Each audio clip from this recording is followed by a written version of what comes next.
اعوذ باللہ من الشیطان الرجیم، بسم اللہ الرحمن الرحیم۔ اللہ تعالیٰ نے صدقے کی بہت زیادہ اہمیت ہے، یعنی انسان جو ہے وہ جو صدقہ دیتا ہے نا، صدقہ اور خیرات کرتا ہے تو پروردگار جو ہے اس کے رزق میں اضافہ کرتا ہے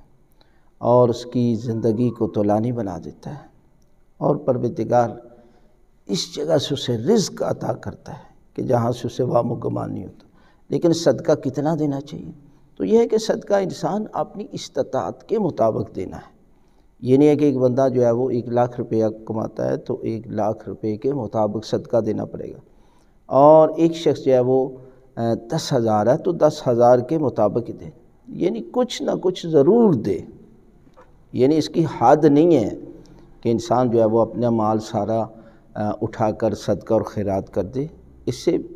جو ہے وہ کسی صورت میں اسلام نے جائز نہیں قرار دیا۔ لیکن یہ بھی نہیں ہے کہ وہ ساری زندگی کچھ نہ دے، اس لیے کہ ہر انسان اپنی استطاعت کے مطابق ہی صدقہ اور خیرات کرتا ہے، اور صدقہ خیرات کرنے کے لیے بہترین طریقہ یہی ہے کہ انسان جو ہے وہ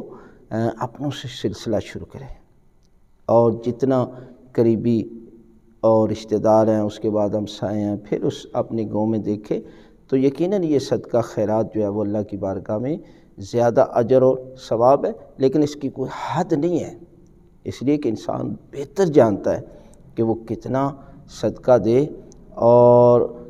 وہ اس کی کمائی کتنی ہے۔ اس لیے کہ لوگ پوچھتے رہتے ہیں کتنا صدقہ دینا چاہیے، تو میں کہتا ہوں کہ آپ نے